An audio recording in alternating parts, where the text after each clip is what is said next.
What is up, guys? Politics Gaming here, and today we are going to be doing a brand new announcement for several EVERSIM projects. So the first one is going to be 4th Generation Warfare. The second is going to be the brand new update that is coming next week for Power and Revolution. However, I want to go ahead and start this off by giving my condolences to all of my British watchers out there.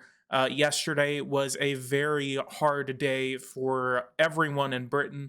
The death of Queen Elizabeth is the end of an era and the beginning of a brand new one for the United Kingdom. In the amount of time that I've been studying politics, I'm 23 years old, and it's insane that Queen Elizabeth was queen of the United Kingdom for so long. So it is a tragic loss for the world. It is a tragic loss for the United Kingdom, and it is just it was insane just with in a lot of our lifetimes, your lifetime, probably your parents' lifetime. I mean, Queen Elizabeth has been in power longer than I've been alive, than my dad's been alive, than my mom's been alive, than even my grandparents have been alive. So it is insane that 3 generations of people have grown up with Queen Elizabeth as queen. There will never be another queen in all of y'all that are watching this right now, unless, there's a line of succession. In that line of succession, there will very likely not be another queen in any of our lifetimes. Just think about that for a second. But that's enough of that. I'm going to go ahead and get into the actual video itself. Go ahead and leave a like, subscribe to the channel if you are new, if you guys want to see more content like this, and hit that bell notification icon so you don't miss whenever I do go live whenever this update does come out. First thing we'll cover right now is Mercenaries DLC for 4th Generation Warfare. This is a brand new DLC that just came out for 4th Generation Warfare. If you're not familiar with 4th Generation Warfare, it's like Power and Revolution, except you can actually send the characters in the game to kind of interact with each other. So it's like you can send spies over there, you can send hitmen into other countries, you can kind of order assassinations. It's a lot more in depth with the characters. So imagine Power and Revolution kind of meeting, I can't really think of a game that it's kind of like The Sims, maybe. Like it's like Power and Revolution meets The Sims, where instead of, you're operating as a country, you're operating as a set of characters. So that is essentially what 4th Generation Warfare is about. Again, if you guys want to see this on my channel, go ahead and let me know. And I also do have 5 codes that I can give away for the Mercenaries DLC. You have to have the 4th Generation Warfare game along with it if you're interested in this giveaway. If you guys are interested in this giveaway, go ahead and leave a comment down below. If you want to have a chance to win in this giveaway, go ahead and say #PG in the comments. So I'll go ahead and put you into a giveaway chance. And again, 5 people will be able to be eligible for this giveaway. So go ahead and again hit #PG in the comments below. But I'm going to go ahead and start reviewing this. And so this is the brand new DLC. And it says, employ mercenary groups to fortify your national armed forces with battle-hardened professionals. You can also carry out unofficial military operations without being held directly responsible by international bodies. But be careful, if you are discovered to be one giving the orders, this could be disastrous for you. Violent and feared by all, mercenaries are highly effective in combat. They are equipped with air transport and armored vehicles. A dozen mercenary groups from various countries can sell you their services in official capacity or in secret. After finding and contacting one of these groups, you can employ them for a period of a few weeks to a few months. You will control the leader of the mercenary group and deploy their forces on the ground as you see fit. The higher the mercenary group's reputation in combat, the more effective in combat they will be, but the price will also be higher. Each group has a secret HQ in their own country. Equipped with military cargo planes, the group can be quickly deployed into various theaters of operation in which they can establish temporary camouflage camps from which they will launch their operations. But stay vigilant, because these groups, most motivated solely by money, will sell their services to the highest bidder, and your enemies can use them against you. As the head of the group, the mercenary leader has very specific actions and tactics available. They can move discreetly on the ground, launch demolition and looting strikes in enemy territory. If they are successful, this will sow terror in the local population. If a looting strike against a military base succeeds, mercenary group will seize some or all of the military equipment that is stored there. Go on reconnaissance to reveal all units and buildings hidden along the way. It can also detect the presence of minefields. Set up a temporary camouflage camp anywhere on the ground to serve as a base of operations, and replenish forces by recruiting new soldiers and gaining new equipment. List of features in this DLC include a new class of characters available in the game, a new reputation system for mercenary groups that affects the price of their services, the number of troops, and the quality of their equipment. Mercenaries can increase their reputation by fighting for various nations to become more powerful and more feared. With military cargo planes, the mercenary groups can quickly join various theaters of operation. The head of a mercenary group can use specific weapons, assault rifles, or rocket launchers with self-guidance system, and new faces and new dialogue for a complete immersion in a world of military operations. We're going to go ahead and go through some of the screenshots, and then once we're done here, we're going to go ahead and talk about the update that's coming. So the first one we have right here, this is one of the mercenaries right here. So he is a mercenary authoritative. Here's all the stats for him right now. He is a level 2 skilled mercenary. He's at a mercenary camp. And this is what the mercenary camp actually looks like. Then we have mercenary employment contract. We have client for Mali, and then mercenary group is the Vigilant Tigers. The period of 30 days unofficially. Total purchases is $15 billion. Wow. The contract is arranged in secret. The nation will not be considered responsible for the act of the hired mercenary. The fees are higher, but the mercenary fights in wars and commits any crime. The nation that signed the contract will not be considered responsible as long as the tangible proof is not discovered. Which actually, if you are playing, if you're kind of like in multiplayer, that's how you can do it, is that you can kind of like have your characters go, oh crap, he is behind this. And it's kind of like serves as maybe like a drama kind of thing. Here's a pack of mercenaries going after military targets in Sierra Leone. We also see the cargo planes that you can use in the Mercenaries DLC. And that was actually it. This is actually one of the mercenaries down here. That actually looks like a pretty good, that looks like a really, really good 3D model right now. Right there. What this really reminds me of is some of the earlier Power and Revolution games that they had. So Commander in Chief, Rulers of Nations, etc. We're going to go ahead and move on. So again, if you guys are interested in participating in this giveaway, go ahead and say hashtag PG in the comments below. And we'll go ahead and move on to the next update for Power and Revolution. So coming up in the future, so about next week, in the next couple of days is what he said, but about next week is what they said on their Twitter, there will be update 6.83 for Power and Revolution. This is a long-awaited update in which it's going to fix various changes that I have requested and Gabe Vogel has requested, and we're going to discuss the changelog in which what is coming in this next update. The first one that we have right now is correction of staffing or salary changes in nationalized sectors. So essentially, staffing and salary changes in nationalized sectors. I think it's like that red icon that kind of pops up and says like can't do this. I will actually again test this out whenever it comes out officially. So we're going to go through a lot of this again whenever on that stream that I'm going to do. It's probably going to be a couple of hours long. So go ahead and make sure that you're here whenever I do test out the new update. Modification of skin colors of personalities in South Africa. Correction on negative purchase and sale prices for newly opened sectors. I think I know what that is. It's like the negative purchase and sale prices where like I think I've opened up the Great Public Bionics sector, and I would scroll down and it would literally say like a negative $1 billion or something like that. It was really weird, so I'm glad they're actually finally going after that bug.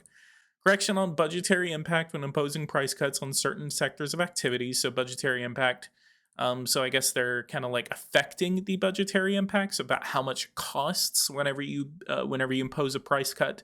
Because essentially what you're doing whenever you impose a price cut is that you are subsidizing the sector to lower the price on a certain product. Recalculation of the impact of the UN COP Green Fund in the budgets of contributing and recipient countries. Political repositioning of the German party Die Partei. I can't really remember what that is in the game, but we'll definitely see. I'm gonna go ahead and take screenshots and kind of compare them whenever the update comes out.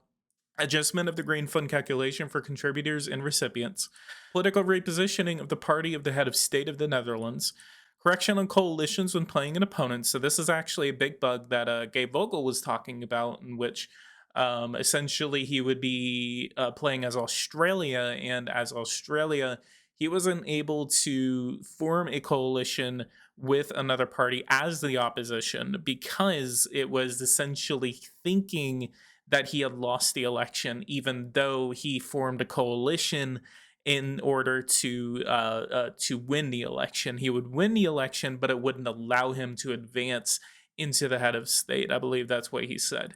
Resetting the election pledges after an election in the context of coalition formation. So there's two bugs that are representing changes to how election coalitions work. Adjusted the lifetimes of disasters suffered by the player and left under the control of AI countries. So is that about how long they show up for a certain amount of times? So I guess suffered by the player and left under, maybe that's the like the Chernobyl disaster, or the Fukushima disaster. Maybe those will finally disappear. Restore land bases in Poland. Past the total increase of Secret Services personnel with God and Spy in one day. Past the total increase of Secret Service personnel with God and Spy in one day. So I think yeah, it's basically saying that if you increase the Secret Service personnel with God and Spy, it goes down to 1 day now. Fix the command of an SMR plant. I actually don't know what that means, but we'll see whenever it comes out. Change, and this is a big one that I've requested, so I'm glad that they're finally putting this into the game. Changing the WTO reaction level to the setting of tariffs, and a correction of the ordinance and graph. It was this one, and I think they said something else. Update the crime rate. No, so this is a big one. Changing the WTO reaction level to the setting of tariffs. This is a big one that I've been requesting because essentially, like, I mean, we're seeing it all the time now, especially after 2017, like the trade war between the United States and China. They were slapping 25% tariffs on aluminum and steel. And the WTO really didn't do anything during that time. And then the fact that we are so limited in terms of how we're able to go after, I mean, even in the newer editions, we have free trade agreements, and it even asks you, like, what are you going to do? Are you going to be a protectionist, or are you going to be a protectionist, or are you going to be a liberal? And it even says, like, we have the options of tariffs, we have the options of free trade agreements. So the fact that I am now finally able to go after a protectionist policy, as Brazil, for example, that is very exciting for me. So I cannot wait to test that out and finally start to put tariffs on other countries whenever I want to punish them, possibly, or just go after some sort of political goal for myself. But moving on, correction of the ordinance and the graph of the world CO2 emissions, repositioning of a Ukrainian political party. So we're not talking about the leading Ukrainian political party, which is led by Zelensky, which is a center party, but it says a Ukrainian political party. This is another one that I'm very curious about. Adjustment of the efficiency of food contracts. So is that is that more kind of like attuned maybe for, like, if you're trying to avoid a famine, and then if I go out and sign a contract to import corn, rice, everything like that, maybe it kind of like affects how that works. And then kind of like if it notices, okay, you're importing food, so you shouldn't go into a famine. Because I think there was one time where it said I was about to go into a famine, and as soon as I see that message, I immediately go to someone and say, hey, I need some food, get some food. Even if it sends me into a deficit a little bit, even if it kind of hurts my economy a little bit, I would much rather hurt my economy and expand my deficit rather than go into a famine. So maybe that's what we're doing here in the efficiency of food contracts. Correction of the G8 summit when G7 is expanded. There's a modification of alignments between Algeria and Morocco. They're updating the economic and military alignments between Algeria and Morocco. I don't really know that much about that, so if you guys can give me some context, tell me in the comments below. Correction on negative labor. I have actually not seen this bug, but if you guys have, let me know in the comments. Unlocking of the nuclear missile production for countries with the technology to do so. Update of the crime rate, fixed 3D flag display during speeches once the flag has been modified. Next, we have remove the choice of the city for delivery location of ordered military equipment. Now, this is one that I was kind of like, hold on. So, what you can actually do is that you can deliver it to military bases. I'm actually gonna have to go back and see if you can send it to cities. I actually have not noticed that, but maybe that's why I've actually seen duplications of the same kind of city or same name, I guess. But I really hope that they do keep the option for you to send it to a specific military base. So that way, you don't have to scour across the country just to find that military equipment. I really like the feature where you can send it to a specific military base. But I get that you wouldn't want to send it. If I'm gonna buy 2,000 tanks, I'm not gonna send them all into one city like Dallas or New York or something like that. That's unrealistic. But military bases, that does make sense. So hopefully they keep that feature. Next up, we have corrected the naming of the national capital when it's transferred. We have repatriation of infantrymen is now done by cargo plane, which I believe it was before. That's usually what I see whenever I repatriate unless it's like the repatriation option. But whenever I do like the fast move, where because all of that is already done by a cargo plane. Correction of the cost distribution sell between countries when building a high-speed rail line abroad.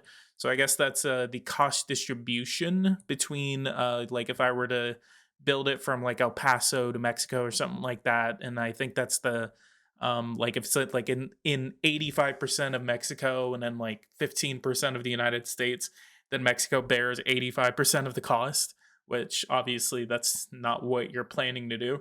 So maybe that'll actually help out a little bit whenever I want to build some of these transnational highway networks and train lines. So we'll actually test that out whenever it comes out. Adjustment of targets for area bombing. So I don't understand what that is. I'm pretty sure. I'm pretty surprised that's even an option because every time I ever try or even get a jet close to a city during a war, I always get thrown out of office. Possibility to change the personnel of a new energy sector after its first power plant construction. Now, that's very interesting. Is this whenever it's nationalized? Because that's usually the only time that you can affect the personnel of a sector is when it is nationalized. So the possibility to change the personnel of a new energy sector after its first power plant construction, I'm going to go ahead and test that out whenever it comes out because I love my energy sectors. I love them. Correction of the feedback request due to changes of the objectives at the UN COP. So I guess it's like if you change, like if you try to say, okay, like I'm set to hit carbon neutrality by 2060, I'm going to move it to 2050, and they still kind of give you a really bad adjustment, then I can kind of see where that's coming from. So I can't wait to see that. Influence of the cannabis tax on the price of legalized cannabis. So I think, yeah, you could like put like a $4.20 tax on the cannabis tax, and usually I think you wouldn't see your prices go up.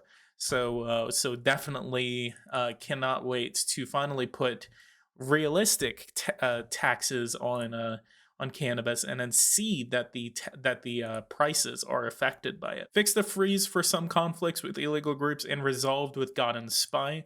So I think that's whenever you resolved a conflict with the illegal groups, and then it would freeze on you and crash the game. So that's really good that they fixed that. Here's a big one, especially for my current series as Brazil. We have updated the population of many cities, especially in Brazil. So that will be very good that we finally have a realistic population base for Brazil in my series. So I don't know if they're watching my Brazil series, but thank you guys. Thank you, EVERSIM, for doing that for Brazil. I know a lot of you Brazilians out there are going to be excited for that. So shout out to Brazil. Shout out to my Brazilian friends out there. And lastly, we have fixed the disappearance of cities after annexation of countries. I always hate that disappearing cities bug. I used to run into that in Masters of the World, and I used to run into that in the early days of Power and Revolution. but I actually have not seen that bug in a very long time. I also don't go on conquering sprees as Alpha Deck did in the early days of our YouTube careers, but I know a lot of other people have seen this bug, so it's good that they're still working on a disappearing cities bug. But this is the changelog for update 6.83. If you guys are excited for update 6.83, go ahead and tell me what you are excited for in the comments down below. I'm going to go ahead and end the video right here.